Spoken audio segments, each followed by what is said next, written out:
Bienvenue dans un nouveau vidéo de la chaîne Intemporelle. Aujourd'hui, on va parler de comment créer un garde-robe interchangeable pour un vendeur.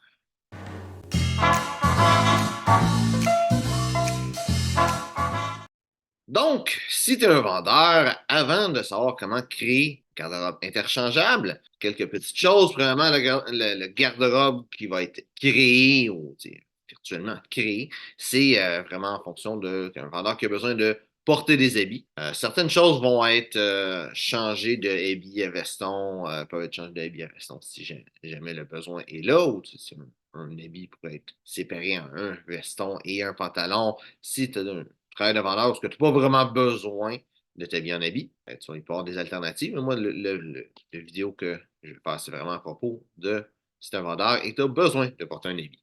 Une autre chose à savoir, c'est comme vendeur, il y a des études qui ont été démontrées que les vendeurs spécifiquement, mais les gens en général, qui vont porter des vêtements bleus et des vêtements gris vont faire plus d'argent que ceux qui portent des vêtements de d'autres couleurs. Donc, la majorité des vêtements vont être dans ces couleurs-là, dans le gris et dans le bleu. Tout vêtement, ou presque, va être fait pour aller bien avec les autres vêtements de la liste. On va commencer dès maintenant.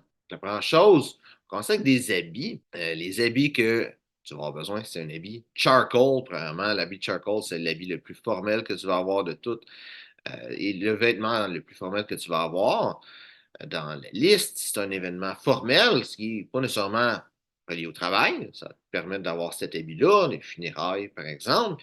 Et même si c'est semi-relié au travail, quelqu'un qui meurt, soit dans ton travail, tu sais, peut-être un accident de voiture, quelque chose comme ça, ou quelqu'un de sa famille, puis que tu te fais inviter, etc. Tu sais, ça va donner un habit pour des funérailles. C'est aussi un habit qui va être très facile à agencer. Toutes les chemises que j'ai mis comme dans la liste, toutes les cravates vont bien s'agencer avec ça. Et ça va être prends l'habit le plus facile. L'autre habit que je vais mettre dedans, ça va être facile à porter aussi, mais ça va être un habit très facile à porter dans beaucoup d'occasions. C'est pas mal l'habit le plus versatile, l'habit charcoal. Deuxième habit que tu vas avoir, c'est un habit marine. Donc, un habit marine, c'est le deuxième habit le plus versatile que tu peux avoir. C'est bleu marin. C'est quand même. Ça, c'est pas obligé d'y aller dans quelque chose de super foncé nécessairement non plus. Mais un habit bleu marin, c'est une belle couleur, très versatile, très facile à porter et ça reste dans les couleurs pâles aujourd'hui. Donc, troisième habit et le dernier habit, ça va être un habit gris. Donc, si tu n'as pas nécessairement besoin ou le goût d'avoir un habit gris, cet habit gris-là pourrait être remplacé par un veston sport gris. Donc, c'est vraiment libre à toi et libre du travail que tu vas avoir dans ton milieu de travail. Veston sport gris, ça peut faire la job. Donc, avec ça, tu as trois habits. Donc, tu es quand même assez bien parti. Techniquement, deux habits pourraient faire la job, mais c'est toujours mieux d'en avoir un troisième. Pour être capable de faire une plus grosse rotation, c'est sûr, tu peux avoir plus de choses, mais j'essaie d'y aller avec quelque chose, une liste quand même assez limitée. Ensuite, pour aller avec les vestons, tu veux avoir un blazer bleu, un petit peu comme qu'est-ce que je porte aujourd'hui. Moi, j'ai des boutons or, mais il y en a qui ont des boutons argent, il y en a qui ont des boutons qui vont être, à l'origine, c'était soit en encre de perle ou en écaille de tortue. Mais tu sais, de nos jours, ça va être en plastique en réalité. Là. Quoique tu vas peut-être en trouver aussi en écaille de tortue ou en encre de perle. Mais dans un blazer, c'est un veston bleu uni qui va, pas nécessairement bleu en réalité, mais lui que je te dis qui est l'idéal, c'est un bleu, et qui va être uni, qui va avoir des boutons, qui va contraster avec le veston. Le blazer bleu va bien aller avec tous les pantalons, toutes les chemises. En fait, tout ce que je dis, c'est comme j'ai dit, c'est un garde-robe interchangeable, mais le blazer bleu, c'est pas mal le veston le plus versatile. Si tu serais pas avoir un seul et unique veston, le blazer bleu, c'est probablement le meilleur choix. Prochain veston, donc deuxième ou troisième, c'est un veston sport bleu, donc quelque chose d'un peu plus décontracté. Généralement, le monde vont s'habiller plus formel au début de la semaine et plus décontracté à la fin de la semaine. Donc, techniquement, les trois habits, ou un des deux qui a un habit ou un veston, plus les deux autres habits et deux autres vestons ou trois, pourraient se porter dans cet ordre-là, mais tu es obligé de le porter dans cet ordre-là dans ta semaine. C'est vraiment libre à toi, encore une fois, code vestimentaire, etc. Je sais qu'il y a souvent un vendredi décontracté dans beaucoup d'endroits, donc un veston sport bleu, ça te permet d'avoir un style qui est quand même assez chic, mais plus décontracté qu'un habit. Ensuite, pour les chemises, tu vas avoir trois chemises blanches et trois chemises bleues, tout simplement. Plus que ça serait mieux. Pourquoi est-ce que j'y vais avec 6 chemises plutôt que 5? Et encore juste de quoi que j'ai peut-être pas mentionné, c'est vraiment des vêtements pour la semaine. Je ne vais pas y aller avec les vêtements pour la fin de semaine. La fin de semaine, tu as ton propre style, tu fais ce que tu veux.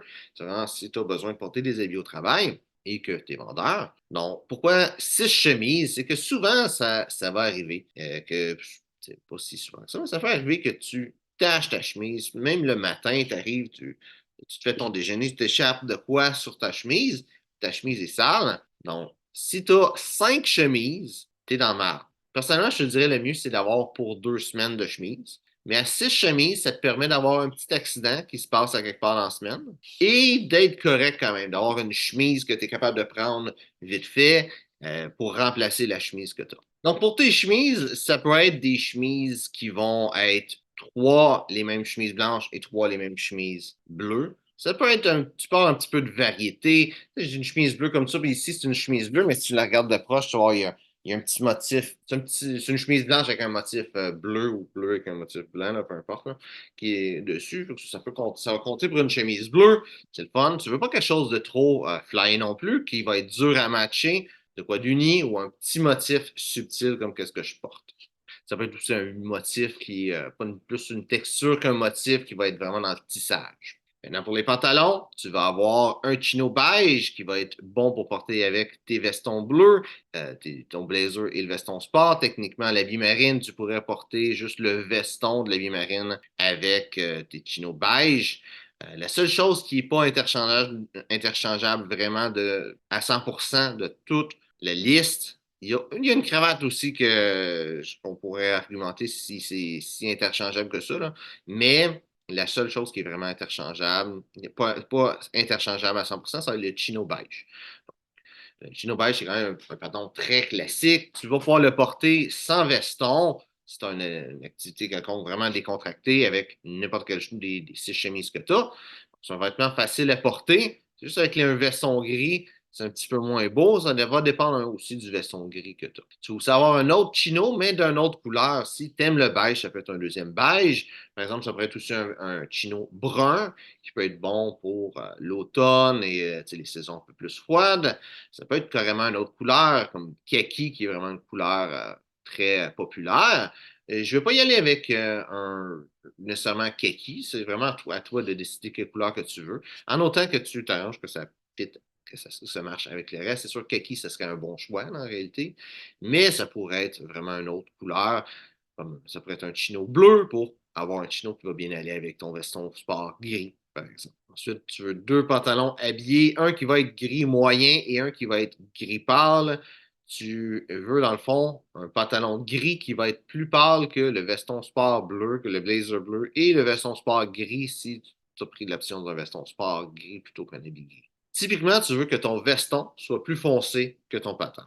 Ensuite, pour les cravates, tu vas avoir une cravate bleue, tu vas avoir une cravate grise. Donc, ces 2 cravates-là vont être faciles à porter avec les habits. Ça peut être facile à porter aussi avec la plupart des vêtements que tu vas avoir. C'est sûr, le chino beige et la cravate grise, c'est sûr que c'est faisable de l'agencer, mais quand même. Tu vas avoir une cravate bourgogne, une cravate orange ou 2 bourgognes ou 2 oranges, selon tes préférences personnelles. Ça va te faire une cravate qui va être belle, qui va contraster. Tu pourrais en avoir un avec un motif médaillon et tu pourrais en avoir un avec des rayures, par exemple.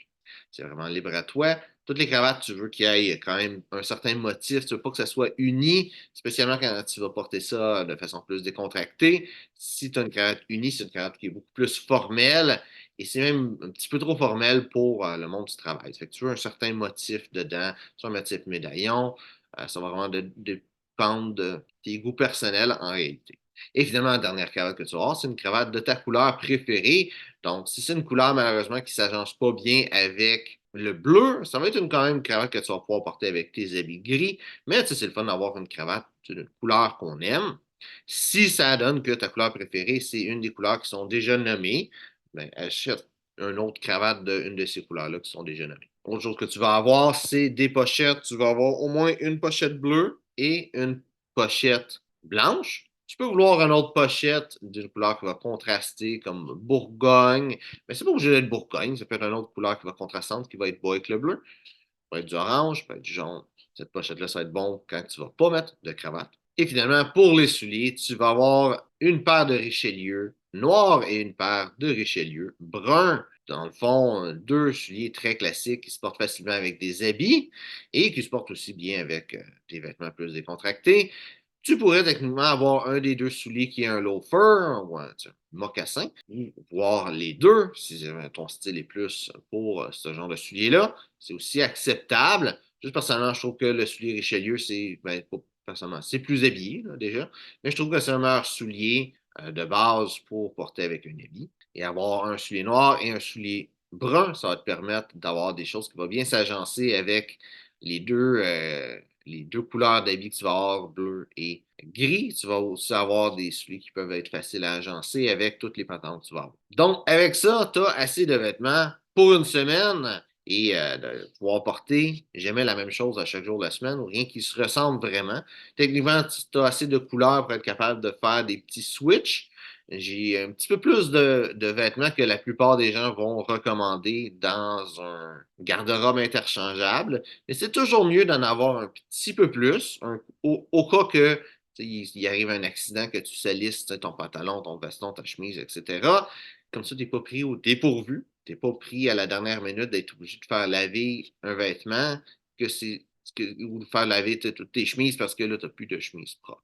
Donc, j'espère que tu as apprécié la vidéo. Si c'est le cas, like, partage. Si tu as des questions sur le style classique masculin, mets ça dans les commentaires. Ça me fait un plaisir de te répondre. Donc, merci d'avoir regardé la vidéo et on se voit une prochaine fois.